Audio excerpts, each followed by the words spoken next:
It's time to take a look at what's happening around Wyoming for Friday, July 18th. I'm Wendy Kaur, bringing you headlines from the Cowboy State Daily Newsroom, brought to you by Cheyenne Frontier Days, kicking off this weekend with Wyoming's own Ian Munsick and Travis Tritt on Friday, Jordan Davis with Brett Young on Saturday, and Bailey Zimmerman with Josh Ross on Sunday.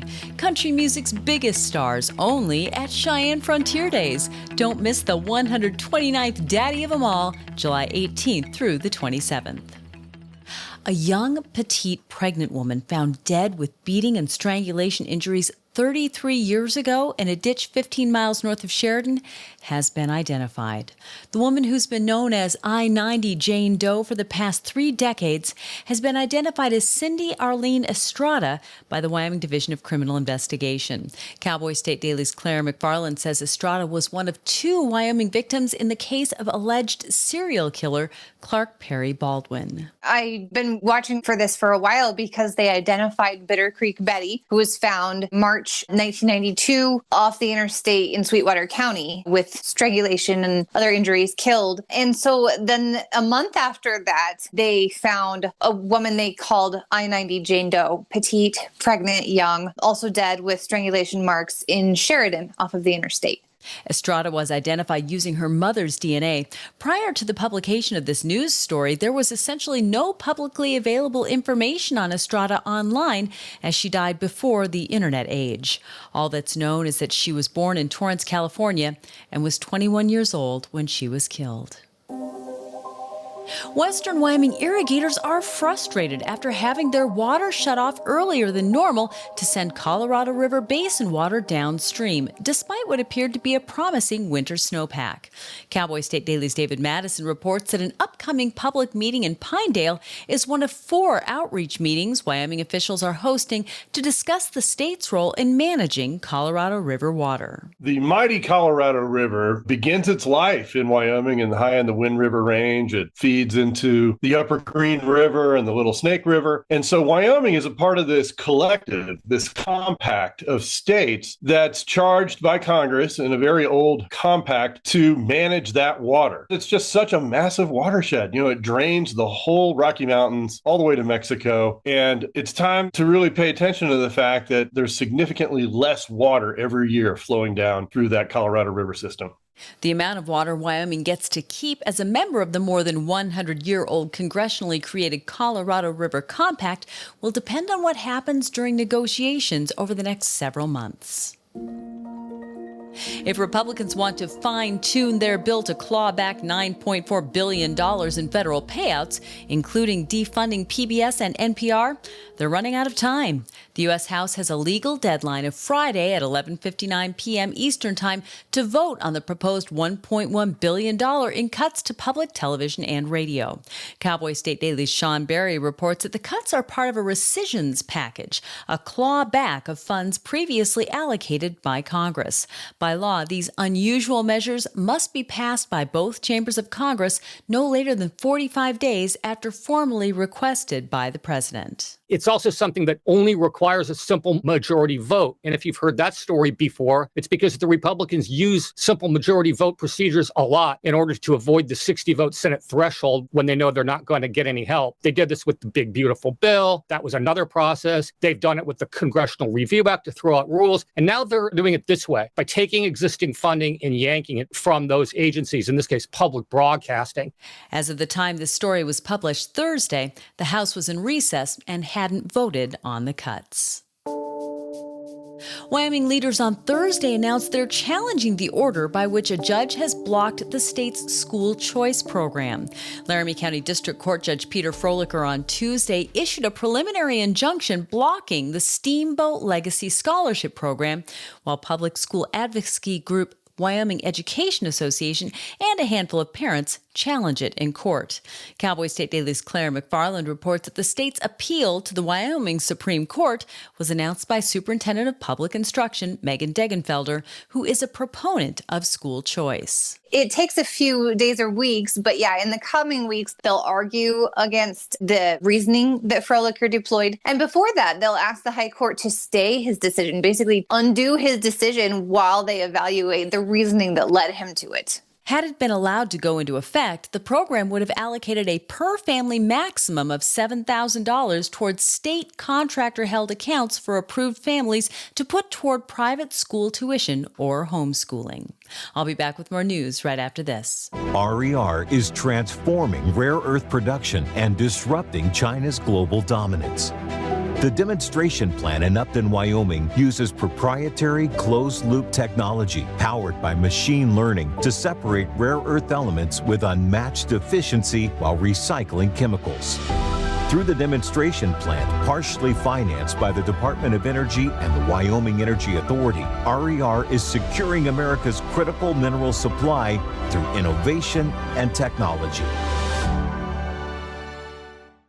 A Yellowstone National Park black bear with a taste for human food and willing to dangerously ransack campsites to get it was lethally removed from the area.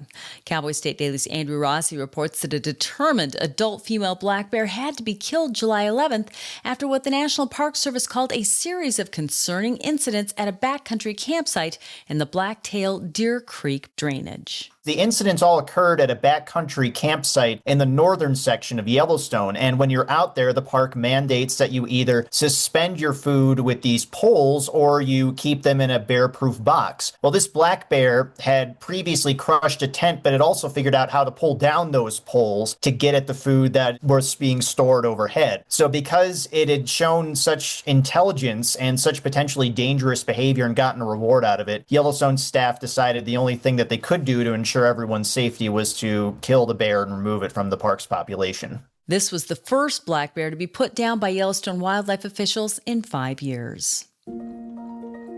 Nearly half of the inmates in the Laramie County Detention Center have mental health conditions, and about 11% are considered extremely mentally ill. That's why, after 2 years and $700,000, plus other related projects and hires, the jail is opening the first special management unit in Wyoming. Cowboy State Daily's Claire McFarland explains that this jail pod is for inmates whose acute mental health issues require tight monitoring and extra care, but which is designed with good behavior incentives. What was interesting to me is the way the architecture, its intent is bound up in its design. The officials at the jail were telling me, yeah, you can see sunlight. They're tempted by this sunlight, and some of them can even see a series of progressing, improving recreation areas culminating in the outdoor sunlight basked patio that makes them want to improve. It's good behavior that gets them out into each rec area, eventually into the sunlight, and that really is supposed to promote that good behavior, that taking of medication, that not harming of themselves or others. Laramie County Chief Deputy and Detention Administrator Perry Rockvam said he expects the special pod to be full nearly all the time. Jail staffers have already identified whom to transition into it in the coming days, with the planned opening set for Friday. A 49-year-old woman who acted as a mule to traffic meth, fentanyl, and cocaine to Wyoming from Colorado will spend up to 8 years in prison. Heather Marie Russell pleaded guilty Thursday to 10 drug-related charges. As part of the plea deal, Cowboy State Daily's Dale Killingbeck reports that Russell is agreeing to testify honestly against known and unknown co-conspirators in the enterprise that brought drugs from Colorado to Natrona County, then sold them to local buyers. In court today, she was apologetic. She apologized to the court and to the community for her actions. She said that she was thankful to be sober and that she wanted the judge to just go ahead and sentence her today. She didn't want a pre-sentence investigation or anything. So the judge sentenced her to concurrent sentences that will mean she'll serve up to 8 years in prison. DCI's investigation of Russell tracked her traveling between Natrona County and Colorado to buy drugs.